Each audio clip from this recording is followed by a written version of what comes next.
Fala pessoal, me chamo César Borges, faço parte do curso de formação de instrutores de controle de hemorragias do IBRAP e esse aqui é o meu vídeo sobre o módulo 1, a essência do APH. Dentre vários temas que nós temos da essência do APH, eu resolvi falar aqui sobre princípios e preferências. Por quê? Porque quando a gente observa colegas da área do APH debatendo, discutindo sobre algumas situações de atendimento, tenha certeza, eles não estão falando de princípios, eles estão falando ali de preferências. Por que eu digo isso? Porque o princípio, ele é universal, ele é imutável. O que significa isso, César? O princípio, ele não dá margem para debate, para discussões. Por quê? Vou dar alguns exemplos de princípio. Se uma vítima está engasgada, ela precisa ser desengasgada. Isso é fato. Então não tem discussão sobre isso. Se uma vítima ela está com uma hemorragia, ela precisa ser contida aquela hemorragia. Se aquele sangramento, se aquele sangue está sendo extravasado, ele precisa parar de ser extravasado. Então esse é um princípio. Ele é imutável, ele não dá margem para debate. Já as preferências, sim, elas dão margem para debate. Só que todas as vezes que a gente vai falar de preferências, a gente tem 5 itens que a gente tem que levar muito em consideração para a gente estar direcionando a preferência para o momento. Quais seriam esses 5 itens? O primeiro item, a situação, a ocorrência.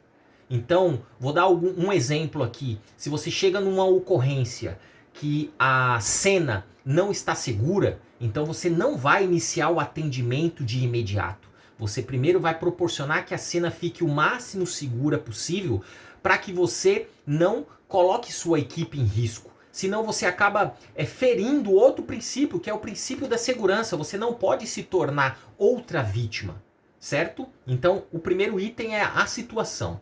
O segundo item, a condição do doente. Então, por exemplo, esse doente ele está com uma hemorragia.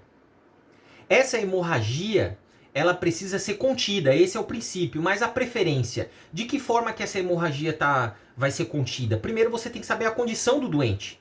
Aonde é essa hemorragia? A gente vai usar um torniquete, a gente vai fazer uma compressão no local, a gente vai usar um agente hemostático, a gente vai usar um torniquete juncional. Esse sangramento é num membro superior, é em uma articulação. Aonde é esse sangramento? Então a condição do doente é outro ponto, outro item que tem que ser levado em consideração no momento da preferência. O terceiro ponto é o conhecimento da equipe. Você tem que saber qual que é o nível de conhecimento da sua equipe. Então não adianta você direcionar uma melhor preferência para aquela situação se a equipe não é preparada para aquilo. Então esse ponto, esse outro item, ele interfere diretamente na sua preferência. A qualificação da equipe. O quarto item muito importante é os equipamentos disponíveis.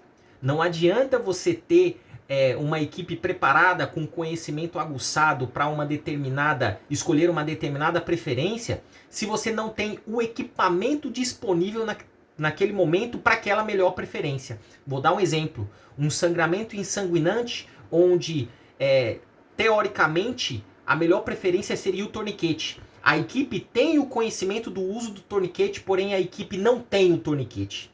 Então, esse ponto, ele interfere diretamente na sua preferência.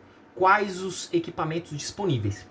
E o quinto item que tem que ser levado em consideração para a escolha da melhor preferência é o protocolo local.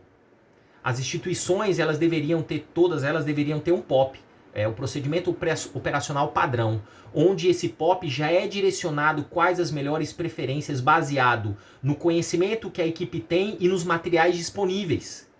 Então, se você tem um POP aí na sua instituição, naturalmente ele leva a que você escolha a melhor preferência seguindo aquela orientação padrão da sua instituição, tá bom? Então essas aí são os princípios e as preferências, ou o princípio e as preferências. Um abraço.